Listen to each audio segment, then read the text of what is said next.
Okay, in this video, I'm going to show you how to calibrate this block and manually align it so that you can cut and get a nice ribbon for your sample. You'll need a couple of things here. You'll need an old blade, which is probably in the machine already. You'll need a new, fresh blade. You need an Allen wrench and whatever you call that, a paintbrush. What else do you need? Oh, and your sample. So something key to note is that you don't want any extra paraffin on the back of your sample, as that can lead to some kind of misalignment on the actual block. So you just want to make sure that if you have any paraffin, like this one has some extra on the back of it that's spilled over, so just take a blade and scrape it off. You want to make sure that the back of your sample is completely flat, which this is. Next, we're going to put the sample onto our chuck. I think they call it a chuck. So you just move this lever forward. It kind of gives you an opening. Put it in. I always put mine in that way. You can put it in, you know, vertically if you want to, but I just do it like that. Whatever.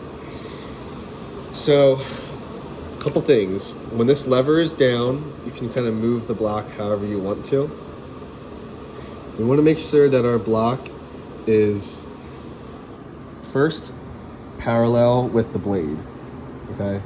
So we can kind of move it back and forth this way. We want it to be parallel with the blade, so like that, as opposed to crooked. So we'll move it parallel, and then we'll flick up this lever. You can also move, when the lever is open, you can kind of move the chuck forward facing or up.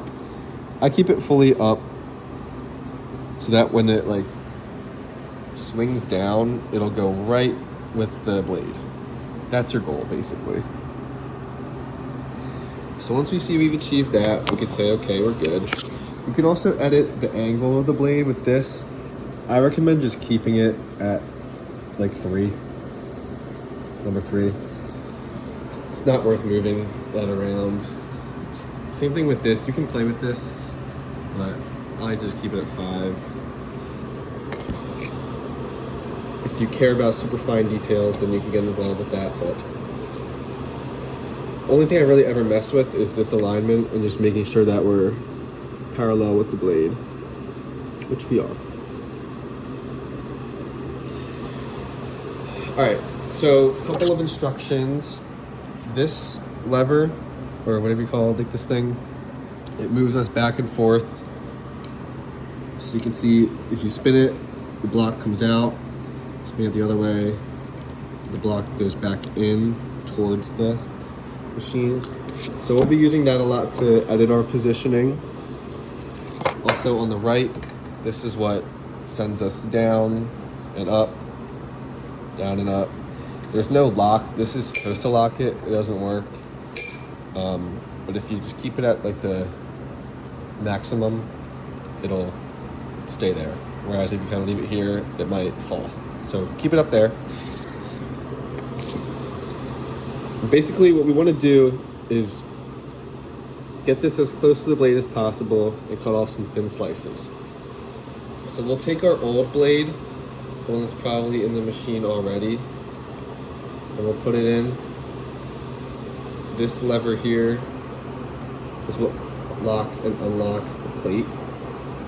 What I find best though is just to take an Allen wrench. Take an Allen wrench and tighten these 2 screws. When you want to take out your blade, you can untighten the screws.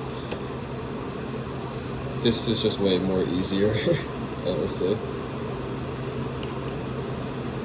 So once we're fully tight, we'll play with this lever on the left to move closer and closer to the blade so that we're cutting just like a minuscule slice. So there's like a minuscule slice. We cut, we cut, we cut. And every time you go up and down, it moves your sample just a little bit closer to the blade. It just microscopic closer. So the more I keep going with this, the more and more of this block I'll be cutting. Like initially I was just cutting like the bottom of the block, but as I get closer and closer, we're actually gonna cut more of the block and we'll get some of our sample in there, as you can see. But it's not really a smooth like section. I'm not getting a super smooth section from my sample. So that's how we know like we're in a good position, because we're getting like a little bit of section coming out, but it's not like, see how there's kind of like slices through it and stuff, and it's not ribboning like beautifully.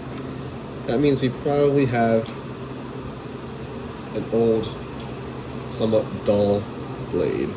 So we might be able to, in fact, we are actually getting a decent ribbon from this blade. But if you want to be really, I guess, good, if you want to be a good researcher, I recommend just undoing the screws here and putting in a fresh, new, sharp blade. That'll give you your best bet. So we've unscrewed it. We're just going to take out this one. Replace it with a fresh one. And then we'll just tighten this all the way.